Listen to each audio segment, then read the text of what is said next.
students.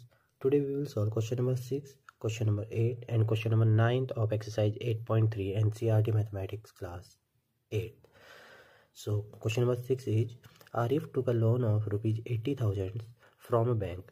If the rate of interest is 10% per annum, find the difference in amounts he would be paying after 1.5 years if the interest is compounded annually, compounded half yearly. तो बहुत easy सा question है। इस तरह के हम काफ़ी questions कर चुके हैं। तो ये जो रुपीज़ होती है लोन लिया हुआ, इसको क्या बोलते हैं? प्रिंसिपल, है ना। प्रिंसिपल दिया हुआ है, कितना दे रखा है? रुपीज़ 80,000। तो आरिफ क्या करता है? 80,000 रुपीज़ का क्या करता है? बैंक से लोन लेता है। और रेट ऑफ इंटरेस्ट कितना बोलता है बैंक उससे? चार्ज कितना करता है? 10% पर एनम, ठीक है ना। अब बोला find the difference in amounts he would be paying after 1.5 years, ठीक है ना। टाइम पीरियड भी दिया है। टाइम पीरियड कितना दिया है? 1.5 years, ठीक है ना। लेकिन हमसे पूछता है कि फाइंड डिफरेंस इन अमाउंट्स। तो यहाँ पे कंपाउंडेड एनुअली का केस दे रखा है, कंपाउंडेड हाफ ईयरली का केस दे रखा है। तो हम पहला केस लेते हैं फर्स्ट में, तभी तो डिफरेंस आएगा ना जब हम दोनों का अमाउंट निकालेंगे। तो सबसे पहले क्या दे रखा है? A part, if interest is compounded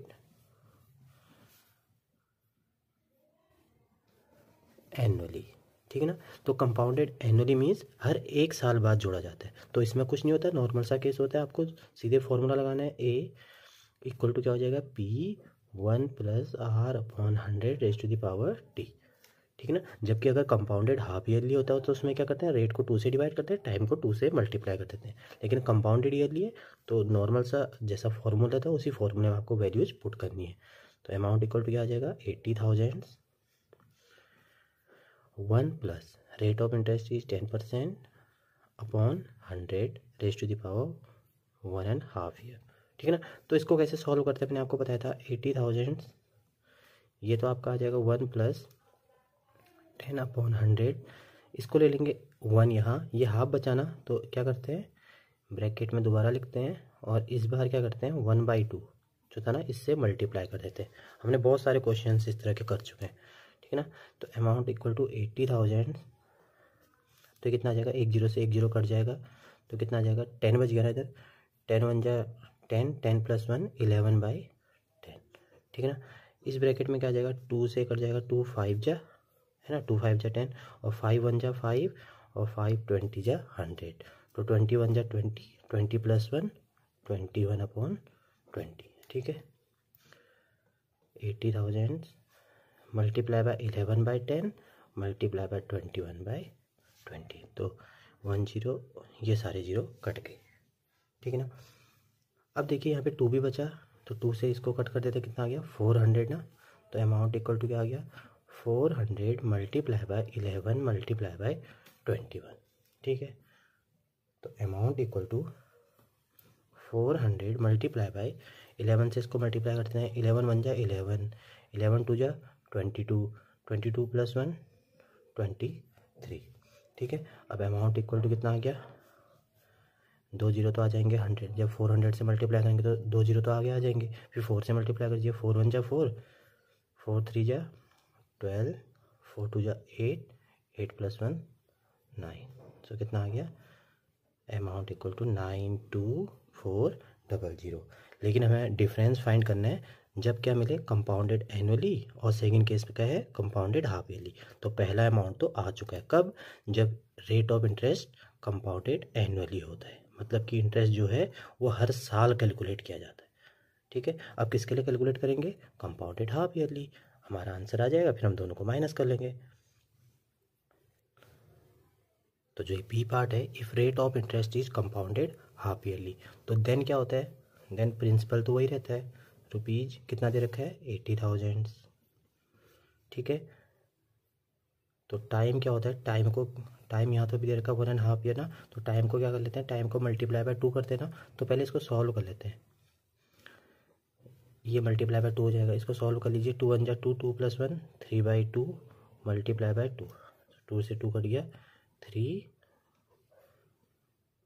half years. वैसे भी सोचो ना आप, 1.5 year है 1.5 ईयर मीन्स 6 मंथ, फिर 6 मंथ, फिर 6 मंथ, है ना, क्योंकि कंपाउंडेड हाफ ईयरली में हर 6 महीने बाद काउंट होता है। अगर पहले 6 महीने फिर अगले 6 महीने ये दोनों मिलके कितना बनाएंगे 1 ईयर, फिर अगला 6 मंथ कितना बनाएगा 1.5 ईयर ना, तो कितनी बार काउंट होगा 3, तो 3 आया हमारा आंसर। ऐसे भी मैंने आपको सिखाया है प्रीवियस वीडियोज़ में, लेकिन यहाँ डायरेक्ट करेंगे। रेट ऑफ इंटरेस्ट क्या हो जाता है, जैसे यहाँ पे दे रखा है अभी कितना 10% पर एनम दे रखा है ना, 10% पर एनम, तो इसको क्या करते हैं डिवाइड बाई 2 करते हैं, क्योंकि ये भी हाफ ईयरली की ओर हो रहा है और ये तो 10% पर एनम है, तो हाफ ईयर के लिए कितना हो जाएगा 5%। बस अब फॉर्मूले में रखते हैं, अमाउंट इक्वल टू प्रिंसिपल कितना है, चलिए पहले फॉर्मूला लिख लेते हैं, 1 plus raise to the power T equal to principal is 80,000, 1 plus rate of interest is 5/100 raise to the power T means 3 half years, है ना। तो अमाउंट इक्वल टू कितना आ जाएगा 80,000, इसको डिवाइड करते हैं 5 1 जा 5, 5 20 जा 100, तो 20 1 जा 20, 20 plus 1 21, 21/20 raise to the power 3। मैं यहीं पे सॉल्व कर रहा हूँ ताकि पेज ना पलटना पड़े मुझे और सारा आपको यहीं दिखे। तो 80,000 multiply by 21/20 multiply by 21/20 multiply by 21/20, ठीक है ना। तो 1 0 से ये कट गया, 1 0 से ये कट गया, 1 0 से ये कट गया। अब देखिए 2 2 जा 4 2 जा 8, ठीक है ना, 2 2 जा 4 2 जा 8, ये सारे 8 मिलके इस 8 को कट कर देंगे तो कितना बचेगा 8 10 जा 80 ना, क्योंकि 3 0 से तो 3 0 कट गए थे, फिर ये कितना हुआ 2 2 जा 4 2 जा 8, फिर 8 से 80 कट करना था, तो 8 की टेबल में 10 पे आएगा तो 10 आ गया, ठीक है ना। तो आ गया 10 मल्टीप्लाई बाय 21 का क्यूब कितना होता है 9261, तो मल्टीप्लाई कर देंगे 92610, तो अमाउंट कितना आ गया आपके पास 92610। तो अब देखना आपको इनका डिफरेंस, यही तो बोला ना, find the difference in amounts he would be paying after 1.5 years if rate of interest is compounded annually and compounded half yearly. हमने कंपाउंडेड एनुअली का निकाल दिया, कंपाउंडेड हाफ ईयरली का निकाल दिया, तो डिफरेंस भी निकल आएगा। सो डिफरेंस कैसे निकालोगे, देखिए बेटा यहाँ पे आपको क्लियरली दिख रहा होगा कंपाउंडेड हाफ ईयरली में आपको रेट ऑफ इंटरेस्ट ज़्यादा मिला। जब इंटरेस्ट सेम होता है, ठीक है, टाइम पीरियड सेम होता है, उस समय आपका रेट ऑफ इंटरेस्ट क्योंकि कंपाउंडेड हाफ ईयरली कैलकुलेट हो रहा है तो इसमें हमेशा ज़्यादा मिलता है। मैंने आपको पहले भी बताया क्योंकि हर 6 महीने बाद इंटरेस्ट जुड़ जा रहा है ना, इसमें तो 1 साल बाद जुड़ता है, तो इसलिए इसमें से माइनस होगा। So difference equal to 92610 minus 92400।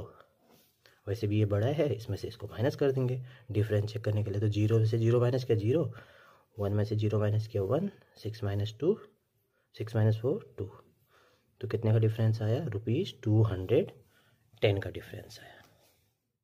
Question number 8, find the amount and the compound interest on ₹10,000 for 1.5 years at 10% per annum compounded half yearly. Would this interest be more than the interest he would get if it was compounded annually. बोल रहा है कि आपको क्या करना है, amount और compound interest find करना है अगर प्रिंसिपल कितना हो। प्रिंसिपल दिया है ₹10,000 और टाइम पीरियड दे रखा है 1.5 ईयर्स और रेट ऑफ इंटरेस्ट कितना दे रखा है 10% per annum compounded half yearly, compounded half yearly दे रखा है। उसके आगे एक और चीज़ पूछा गया है, would this interest be more than the interest he would get if it was compounded annually. तो बोल रहा है कि जो कंपाउंडेड हाफ ईयरली में आप कैलकुलेट करोगे ना इंटरेस्ट, ये क्या इससे ज़्यादा होगा जब यही 10,000 पर 1.5 ईयर के लिए रेट ऑफ इंटरेस्ट 10% होगा और कंपाउंडेड एनुअली चार्ज किया जाएगा। तो ये पूछ रहा है बिल्कुल ज़्यादा होगा, क्योंकि कंपाउंडेड हाफ ईयरली में हर 6 महीने बाद ही कैलकुलेट कर लिया जाता है ना, और कंपाउंडेड ईयरली में तो 1 ईयर के बाद होता है, लेकिन हम इसको शो करके दिखाएंगे। हमने अभी तो बहुत सारे क्वेश्चंस किए हैं, अगर कंपाउंडेड किसी मनी पर सेम टाइम पीरियड हो और रेट ऑफ इंटरेस्ट भी सेम हो और एक बार कंपाउंडेड हाफ ईयरली किया जाए और एक बार कंपाउंडेड एनुअली किया जाए, तो हमेशा कंपाउंडेड हाफ ईयरली में ज़्यादा फायदा होता है। इस तरह के कई क्वेश्चन कर चुके हैं हम और मैंने आपको पहले भी बताया हुआ है, तो आपको ध्यान भी रहा होगा। अगर नहीं भी है ध्यान तो आपको अभी यहाँ पे कंप्लीट प्रूफ भी मिल जाएगा। क्योंकि हम इसको पूरा सॉल्व करेंगे दोनों के लिए, ठीक है। तो देखते हैं पहले, तो पहला तो केस यही आ जाता है सीधे कंपाउंडेड हाफ ईयरली बोल का ना, तो लिखते हैं here rate of interest is compounded half yearly. So क्या होता है, रेट ऑफ इंटरेस्ट अगर कंपाउंडेड हाफ ईयरली होता है तो हर 6 महीने के बाद काउंट होता है ना, तो टाइम पीरियड को किससे मल्टीप्लाई कर देते हैं, 2 से मल्टीप्लाई करते हैं। तो टाइम क्या हो जाएगा, 1.5 ईयर मल्टीप्लाई बाय 2, तो कितना हो जाएगा 2 1 जा 2 + 1 3, क्योंकि सॉल्व करना पड़ेगा ना पहले, फिर मल्टीप्लाई करेंगे तो कितना आ जाएगा 3 हाफ ईयर्स। क्यों 3 हाफ ईयर्स क्यों लिखते हैं, क्योंकि हर 6 महीने बाद किया जाता है ना। और रेट ऑफ इंटरेस्ट भी हाफ हो जाएगा, 10/2 = 5%, ठीक है। तो अब फॉर्मूले में रखते हैं, amount equal to P1 + R/100 t। तो P है हमारा 10,000, 1 + रेट ऑफ इंटरेस्ट इज 5/100 तो क्या आ जाएगा 10,000, यह आ जाएगा आपका 20, 21 जा 20, 20 + 1 21 3, तो आ जाएगा 10,000 मल्टीप्लाई बाय 21/20, क्योंकि रेज़ टू द पावर 3 है तो 3 बार एक्सपेंड होगा ना, तो 3 बार मल्टीप्लाई हो जाएगा। तो 1 2 3 1 2 3 3 0 तक ये कट गए। अब देखिए 2 से कट कर दिया इसको, 2 5 जा 10 है ना, अभी 2 2 जा 4 रहता है, क्लियरली मैं ज़्यादा मल्टीप्लाई नहीं करता वरना आप कन्फ्यूज हो जाएंगे। अपॉन में कितना आ जाएगा 4, देखिए 5 यहाँ से रहा, पहले तो 3 0 से 3 0 कटे, फिर एक 2 से कटा, 2 5 जा 10, ठीक है। अब कितना रहता है, एक तो 5 रह गया, 21 21 21 और नीचे 2 और 2 भी तो है ना, 2 2 जा 4 आ गया, तो इसको मल्टीप्लाई करेंगे हम 5, इसका क्यूब होता है 9261/4, ठीक है। तो 5 से मल्टीप्लाई कर लेते हैं, 5 1 जा 5, 5 6 जा 30, फिर आ जाएगा 3 फिर 6, फिर आ जाएगा 5 9 जा 4, ठीक है ना, 4 6 3 0 5। अब डिवाइड बाय 4, इसको आप डिवाइड कीजिएगा, आपका आएगा 11,576.25। तो ये तो आ गया क्या आपका अमाउंट, ₹11,576.25।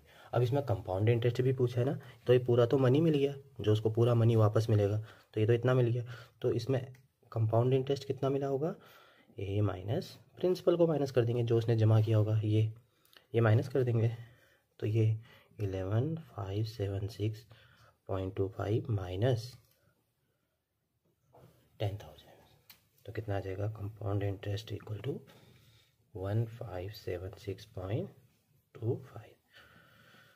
अभी तो सिर्फ इतना किया हमने, कितना यहाँ तक कंपाउंडेड हाफ ईयरली में। अभी आगे रहता है, would this interest be more than the interest would get if it was compounded annually. इतना तो पता है हमें कि हाँ हाफ ईयरली में से ज़्यादा हुआ, लेकिन हमें शो करना पड़ेगा, तो शो करने के लिए हमें पूरा सॉल्व करना पड़ेगा, ठीक है।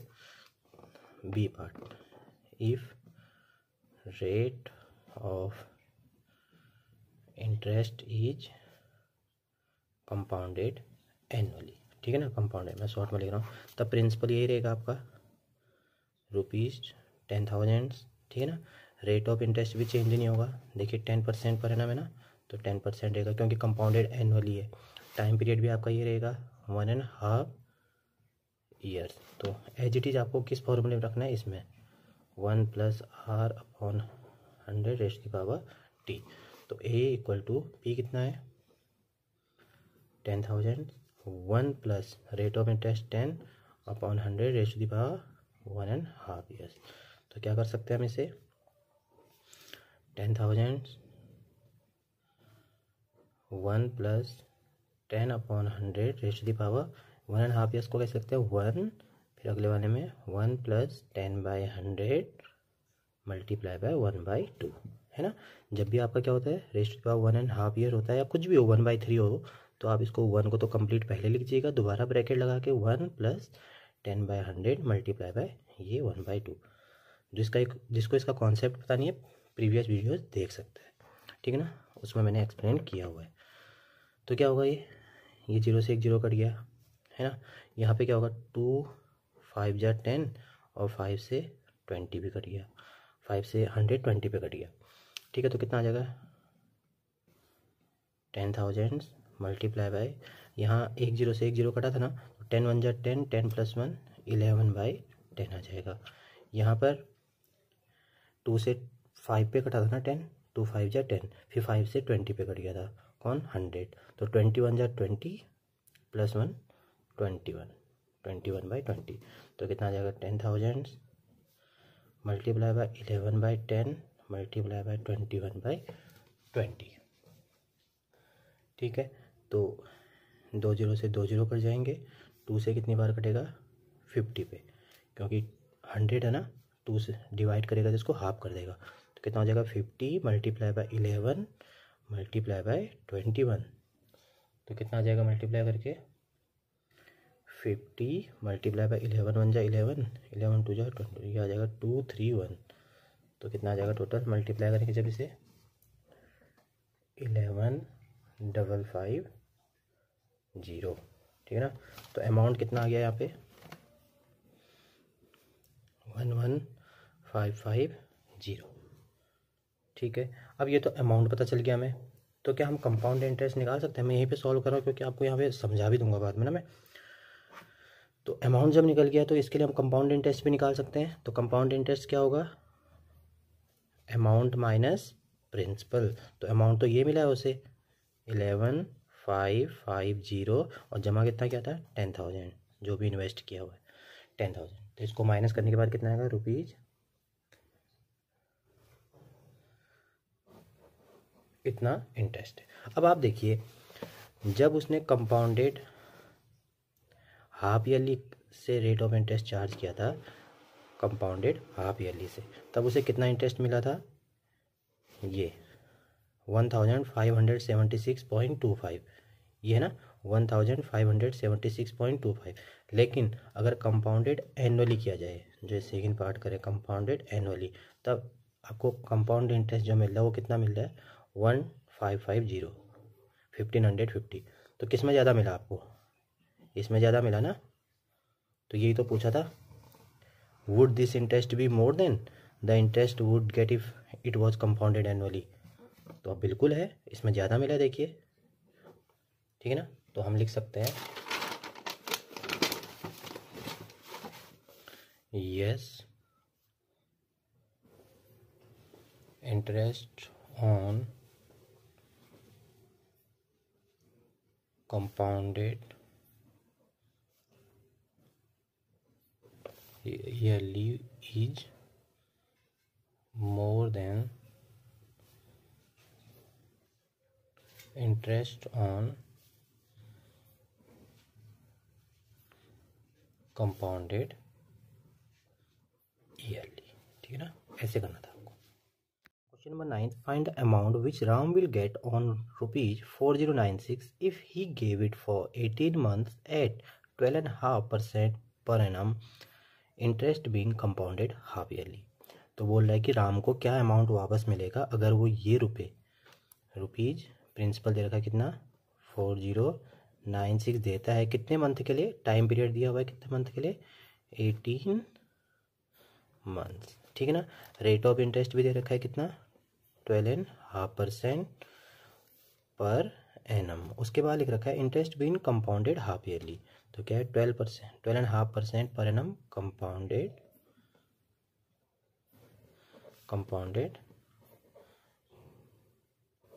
ईयरली। अच्छा देखो बेटा, यहाँ पे टाइम पीरियड ना 18 मंथ दे रखा है, तो 18 मंथ को क्या हम उसमें कन्वर्ट कर सकते हैं ईयर्स में, यस 12 से डिवाइड कर देंगे, इसे कितना आ जाएगा, 6 3 जा 18, 6 2 जा 12, ठीक है ना, ये लिख सकते हैं इसकी जगह।